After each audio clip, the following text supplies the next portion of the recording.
ഇന്നത്തെ ഏറ്റവും പുതിയ വീഡിയോയിലേക്ക് ഇവർക്കും സ്വാഗതം. ഓണം റിലീസായിട്ട് ഈ വർഷം തിയേറ്ററുകളിലേക്ക് എത്തിയ മലയാളത്തിലെ 2 വിജയ സിനിമകളും, അതായത് ലോകയാണെങ്കിലും ഹൃദയപൂർവ്വമാണെങ്കിലും ആ സിനിമകളുടെ 4ാമത്തെ ശനിയാഴ്ചയിലേക്ക് എത്തി നിൽക്കുന്നു. 2 വ്യത്യസ്ത ജോണറിൽപ്പെടുത്താവുന്ന ഈ 2 സിനിമകളും ഇപ്പോഴത്തെ 4ാമത്തെ ശനിയാഴ്ച പോലും ബുക്ക് മൈ ഷോയിലെ മണിക്കൂർ ട്രെൻഡിങ്ങിലേക്ക് ഇടം നേടിയെടുത്തിരിക്കുന്നു എന്നാണ് ആദ്യം പ്രേക്ഷകരെ അറിയിക്കാനായിട്ടുള്ളത്.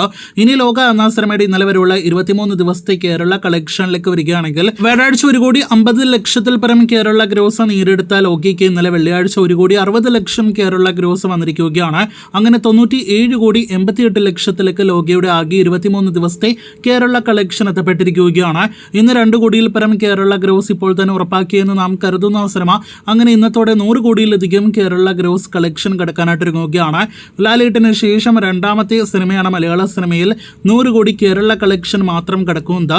പ്രത്യേകം ഓർക്കുക, ഇനിയും മലയാളത്തിലെ ചില പ്രമുഖ നടന്മാർ വേൾഡ് വൈഡ് കളക്ഷൻ 100 കോടി കണ്ടിട്ടില്ല എന്നത്. അവിടെയാണ് മലയാള സിനിമ 100 കോടി കളക്ഷൻ കേരള കളക്ഷൻ കൊണ്ട് മാത്രം കാണുന്നത്. ഇനി ലാലേട്ടന്റെ ഹൃദയപൂർവ്വത്തിലേക്ക് വരികയാണെങ്കിൽ സിനിമ ഒരു ക്ലീൻ ഫാമിലി പടമായിരുന്നല്ലോ. ഓണം റിലീസായിട്ട് തിയേറ്ററുകളിലേക്ക് എത്തിയ സിനിമ പലരും കരുതിയത് ഓണം വെക്കേഷൻ കഴിഞ്ഞാൽ സിനിമയുടെ റണ്ണെല്ലാം തന്നെ തീരുമെന്നാണ്.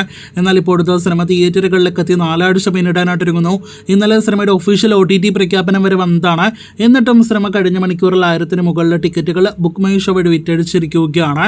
സിനിമയുടെ കേരള കളക്ഷൻ ഇന്നലെയോടെ 40 കോടി കടന്നിരിക്കുകയാണ്.